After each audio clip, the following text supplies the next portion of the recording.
we're not only are we dealing with a place that's already ridiculously haunted or known to be haunted, we're dealing with a lightning storm. Oh my God, did you hear that? What?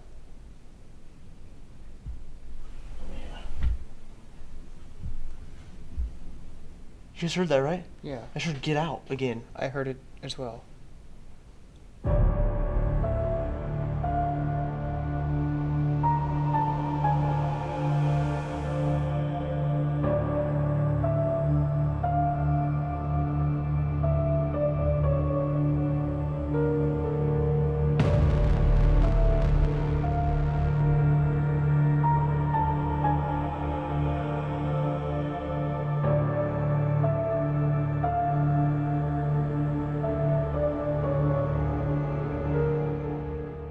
Hello everyone and welcome to episode 3 of Formula of a Haunting, The Evidence. In this episode we're going to be looking at a case log that dates back to 2011 at a location that many people consider the most haunted place in the state of Tennessee, the Old South Pittsburg Hospital.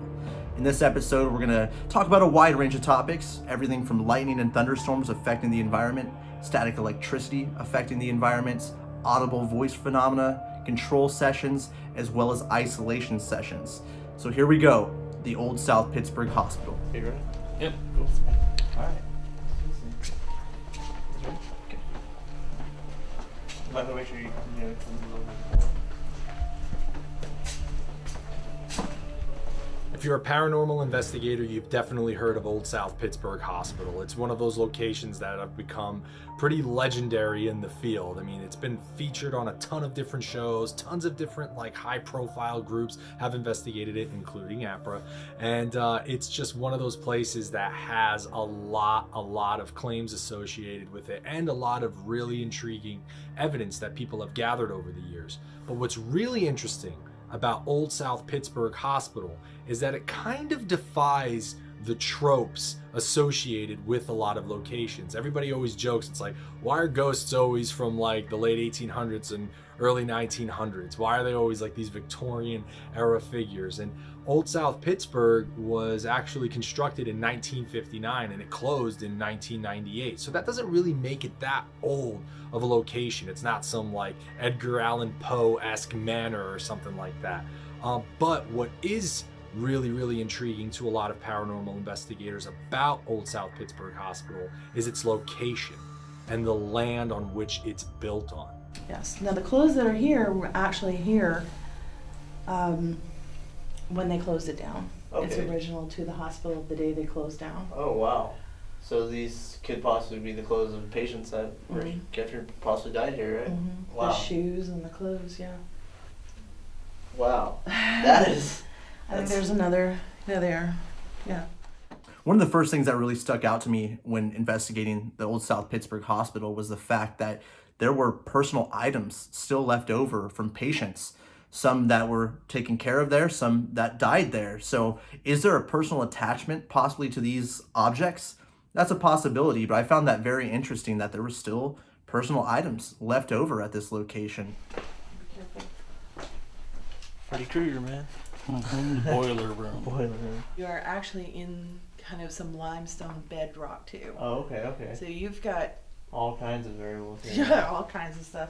If you're okay, we'll move on to the Oh, yeah, no, I'm good. No, Now I'm this good. is a little bit wet in here. Okay, be because careful, we've had guys. rain. Just by virtue of the construction of Old South Pittsburg Hospital alone, the ground that it was built on, the fact that it's so close to the Tennessee River, and then you compound the fact that it's made out of limestone, all right? And then you have the team investigating during a lightning storm. So you got falling rain, lightning, and all of that. It's this perfect blend. It's like a smoothie of ghostly activity. That was a terrible metaphor, but you get what I'm saying, that there's so many different factors going on. I mean, then that starts to make sense if you connect that with the creepy stuff that they documented. So again, it's almost like it's a perfect formula of a haunting when you mix everything together like that and you consider it. I know I'm excited to investigate the place. In here, there's an office, and this is where Art died. So he died in his office? Yes, and he doesn't seem to like anybody in the maintenance room touching his things. Okay. Are you? I don't know. What did you hear? It was like a high pitched noise. About there. You heard it? Yes. It sounded like a little kid. It's all hee like that or something. But you heard it too, Shannon? Yeah. I thought it was like heard your it. I thought nose it or was whistling over or something. So he passed away He passed away When in, the in hospital's his active? office. Yes. of a heart attack or? Yes. Okay. Yeah, just dropped right Yeah. there. A lot of the stuff that's in the maintenance room still has tags on it from the day. Okay. It's really old, but what the sensation is, I felt this before. Hello?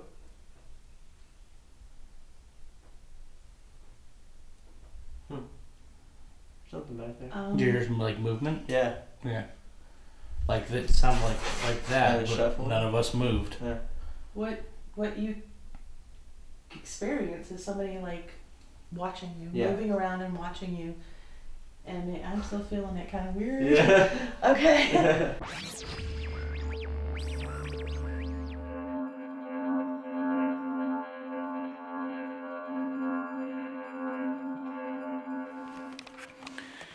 All right, this is Michael. I'm going to be the first investigator of the night. I'm going to the third floor. I'm going to be more or less focusing on an area of the hospital that is supposed to be inhabited by a apparition named Nellie, right? Yes. And at the moment, I'm accompanied by Brandon and Shannon, and we're going to be headed through the door right now. In 2011, one of the main things I wanted to do, beyond controlling the environment as much as possible, as we should do with any paranormal investigation, to have authentic results. But I wanted to start doing isolation sessions where we would go in one at a time in an area that was as controlled as possible to see if we can collect further data and empirical evidence. And Michael, one of my favorite investigators I've ever worked with, he's one of my favorite people in APRA, someone I've known since high school. He actually worked at a hospital at the time, so he was the perfect person to put in the situation. Okay, so the situation is I am upstairs on the third floor of Old South Pittsburg Hospital, and I'm sitting in a room currently that was supposed to be inhabited during her stay by a woman named Nellie. And apparently she likes men, young men, orderlies, things like that. Just nice to them, and seems to communicate with them a little bit better than some other people. So what I'm going to be doing is I'm going to be listening live with my recorder, Sony, and I'm going to be recording short burst sessions with both my recorder and Sony 1. I'm going to do playback on Sony 1. So I'm going to be listening live with mine, but I'm going to do playback with Sony 1 because that seems to get a lot of good evidence.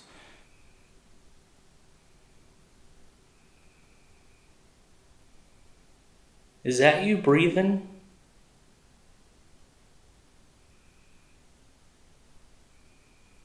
Hang on a second, I'm going to take out my headphones.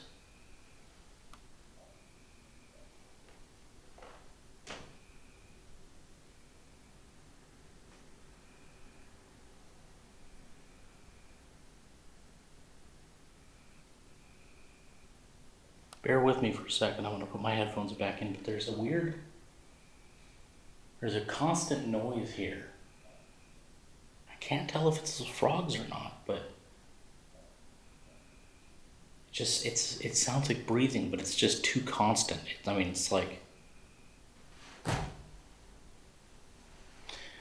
gonna go ahead and move this chair because it's not very comfortable to begin with. I'll sit her over here. And I think I'll just pop a squat on the floor because that allows me to do everything I need to do with a little bit more ease. Because everything's close. Okay, I'm going to end this Sony 1 in 3, 2, 1.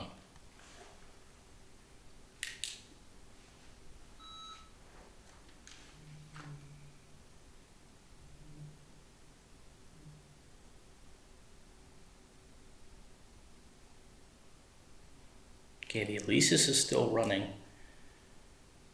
I'm not sure what that was.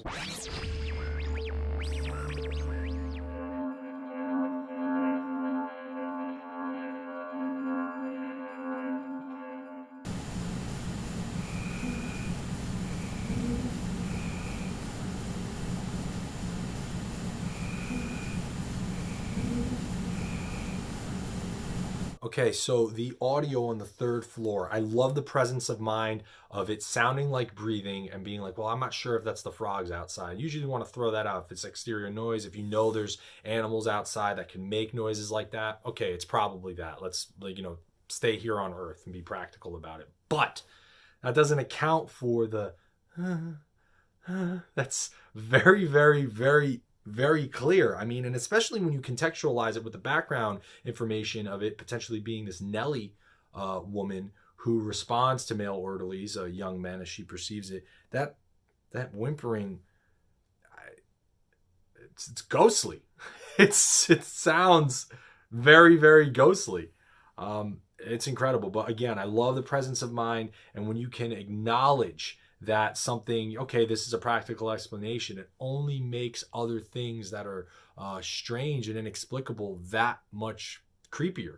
And creepy's good for paranormal. Creepy's good. This is, yeah, that's chilling, man. Oh, man.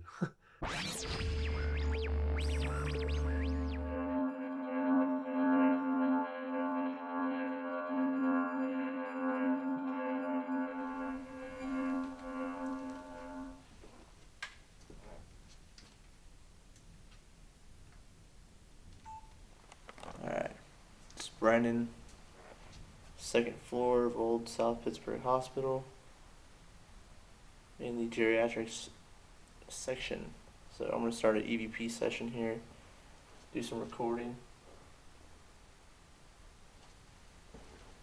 And we'll see what happens. I got a couple of motion detectors here, a couple audio devices.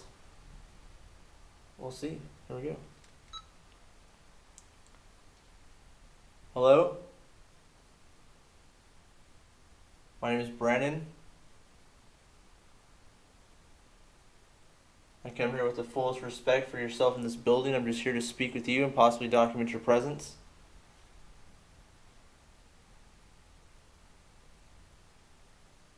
There's a huge upside to isolation sessions. Not only can you control the environment as much as you can, but there's a really intimate and personal connection with the possible entities that are there. But it wasn't until my isolation session that the environment really started to play a factor into the investigation. And that's with the thunder and lightning storms that were so bad that we possibly had to evacuate the building at one point. But as you see here, the environment starts to change. That audible voice phenomenon starts to kick up even more. And it was actually startling at one point, but I remained grounded. I remained unbiased. And that experience I had was not only documented, but was actually something that really changed the investigation. Traveled here a long way from California. I'm going to play this back real quick.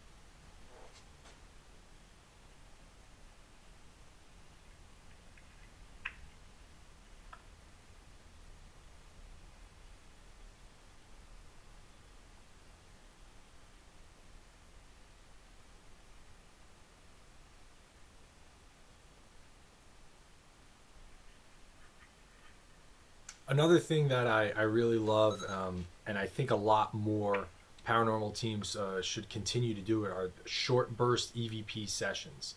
If you're able to listen in the moment with enhanced audio recording devices and do those short burst sessions, that's something I know it takes a lot of time out of the investigation and kind of take you out of that back and forth, but there are so many great things you might be able to hear that you could use in the moment in the investigation if you take the time to do those short burst sessions.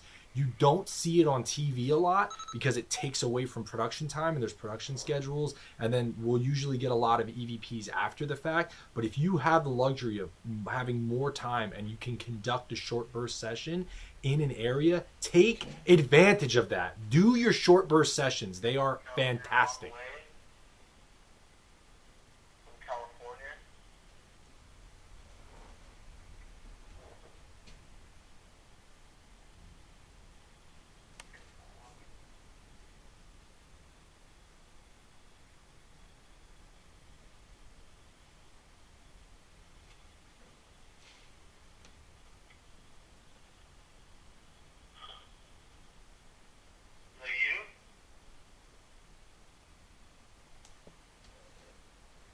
Send back to this. Got something here a second ago.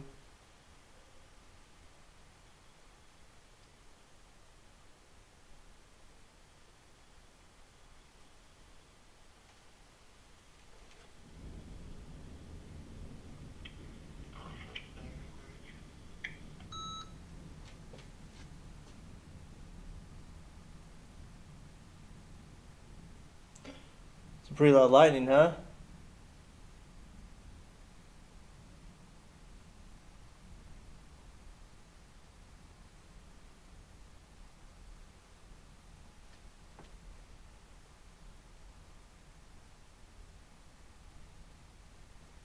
Is there anything you'd like to tell me?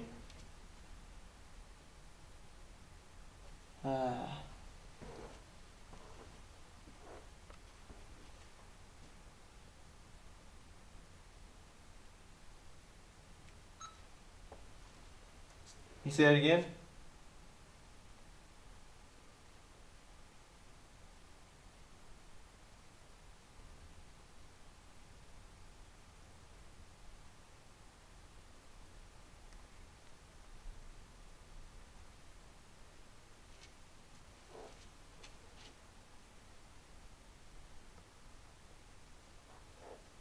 All right.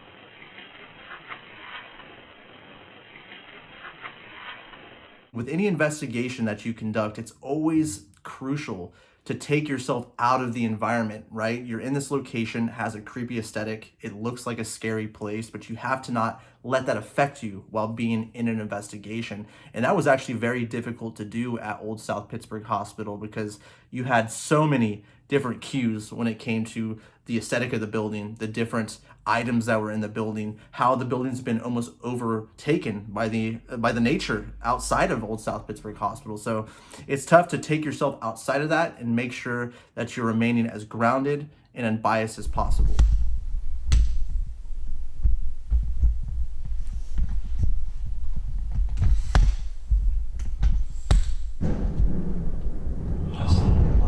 Fucking God, dude. That That was was- close, very close. Yeah, that sounded like, A mile. Scared the shit out of me, dude. yeah, really. I don't know, I was about ready to jump around too.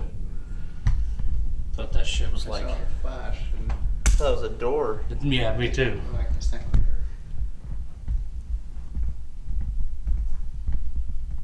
Yep, same here, that's what I thought.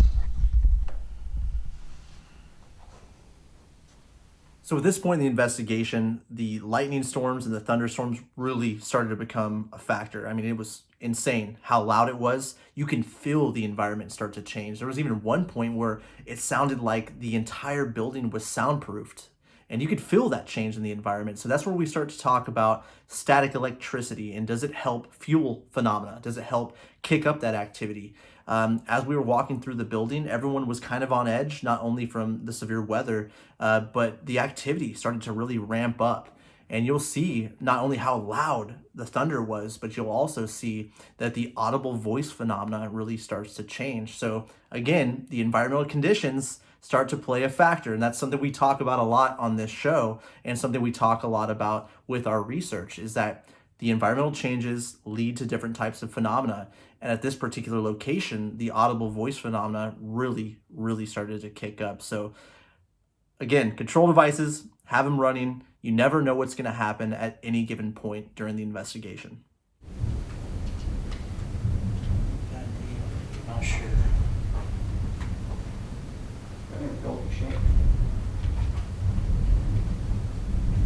What is that, dude? What? Is that lightning? It's thunder. Is that what? Yeah. Must be. It's just rolling. Yeah, I know. You were kind of thinking the same thing. Is that a freight train? Yeah.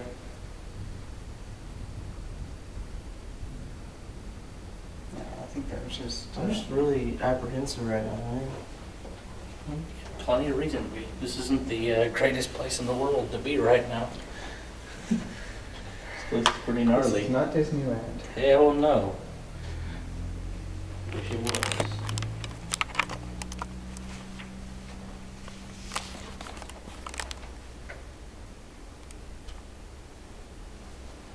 Where do we want to go?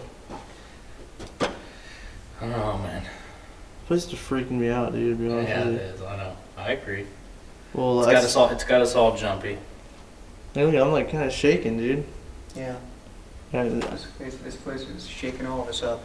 Mm-hmm. how would we? Okay, I say we get this camera and we just free range, let's just walk, dude.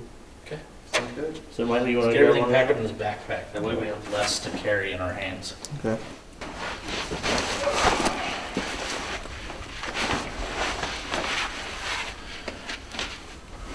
Just keep it running. Yeah. Think so? I just don't get it, because it's like, it happens in certain areas. Like, I get a spike in my headache every time I come down this area. Yeah, my reporter's rolling as well. So you're rolling this whole time then? Cool. Yes. Just in case we get something good. Yep. And I agree. I don't like it there for some reason. So we're saying don't even mess with it then, right? I'm thinking I don't want it. Okay, well, we'll So, trust yeah. we gotta trust our instincts, man. Beyond that. You know what I mean? I mean, come on, this is coming from us who, the guys normally that investigate by ourselves in this place. Something about that area.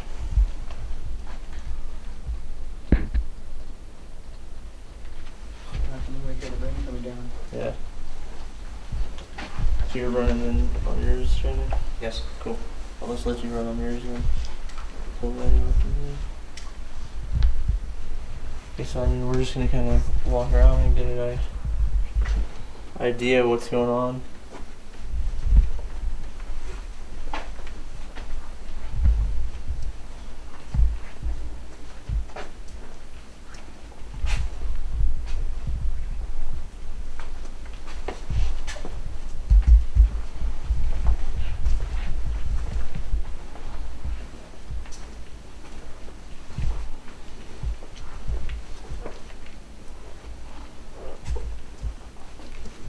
Hello? It's weird to me that like the sound's dead in here now. You know what I'm saying? It could be the air getting thicker. Yeah. With the storm, it's making the air thicker.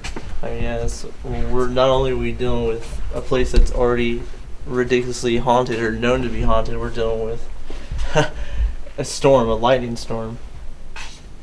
Oh my god, did you hear that? What? Yeah. You just heard that, right? Yeah. I heard get out again. I heard it as well. You didn't Make hear sure it? none of us are make sure none of our stuff is playing back. Yeah, I'm recording. So am I, as far as I know. I'm on hold, dude. I'm recording right now, currently. Yeah, I'm You heard that, recording. right? Yeah, and it sounded like it came right between us. Yeah, I heard. Yeah, it was all like right here. I originally heard. Shh. Like that? And I was And like, then we all heard, "Get out." you heard it too? Yeah, we all three of us heard it.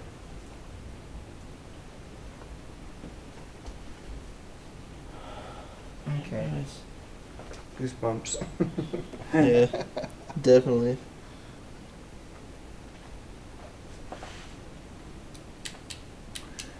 Oh yeah, just investigating a super haunted location with tons of paranormal claims during a gnarly lightning storm. That's not horrifying at all. But in all seriousness, lightning does play a really interesting role in paranormal investigations, especially if you're of the belief that EMF is a significant indicator of paranormal activity. But even on top of that, it's energy, it's lightning. In a lot of our investigations, we found that rain and lightning can be a conduit, and that'll heighten paranormal activity. There have been investigations we've been on where night one, not really much going on. Then there's like a heavy torrential rainstorm during the day, and then we go in and investigate, and then we're capturing all sorts of crazy evidence. So I don't know if that has to do with how it affects equipment in one way, but what we do know is that it seems almost in some instances to almost give like energy to the entities that are there. It heightens paranormal activity in some instances, and I think this is a pretty good example of that. It's not like something like, oh, I hear a crackle of thunder and then it's like, oh, that's a ghost. No. And there's a lot of instances where after a lightning storm, you will capture EVPs, apparitions after the fact, where the previous night there was nothing. So that's a really interesting theory. Lightning and water can be conduits for paranormal activity, and I think we're seeing that to some extent here at Old South Pittsburg Hospital. I don't know why, but I get the feeling like that get out that we got was not an angry one, but like a warning. Go now. And now he just mentions call the cavalry, and it goes like maybe you need to do that. Yeah, I agree, dude. I'm not Like somebody. told you guys, I'm not feeling good right now, dude. I'm not feeling comfortable, man.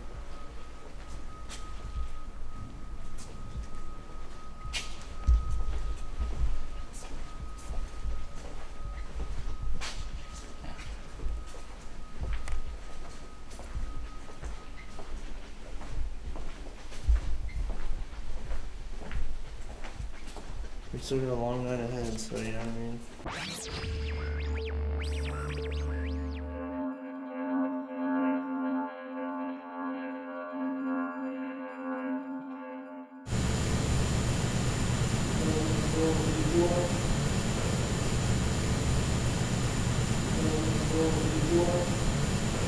I want to thank everyone for watching this new episode of Formula of a Haunting, The Evidence. We're very excited about our upcoming book in 2021, coming out this year. And we're also very excited to talk about hospital phenomena and expand upon that phenomena in an upcoming episode. So thank you so much for watching this new episode. We'll see you next time.